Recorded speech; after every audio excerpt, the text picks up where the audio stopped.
திருவருகை காலத்தின் 3ஆம் வாரத்தின் சனிக்கிழமை. பெண்களுக்குள் நீர் ஆசீர் பெற்றவர், உம் வயிற்றில் வளரும் குழந்தையும் ஆசி பெற்றதே. லூக்கா அதிகாரம் 1 இறை வார்த்தை 42. இன்று நாம் பார்ப்பது மரியாவிற்கு கடவுளின் திட்டத்தில் உள்ள முக்கிய பங்கு.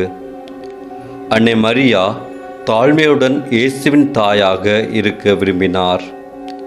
கடவுளை நம்பிய மரியாவின் நம்பிக்கை மற்றும் விசுவாசம் நம்மையும் கடவுளின் விருப்பத்திற்கு நம் இதயங்களை திறக்க அழைக்கின்றது. அன்னை மரியா இயேசுவை உலகிற்கு கொண்டு வந்ததைப் போல நாமும் நம் வாழ்வில் நம்பிக்கை, அன்பு மற்றும் விசுவாசத்துடன் அவருக்கு இடம் கொடுக்க வேண்டும்.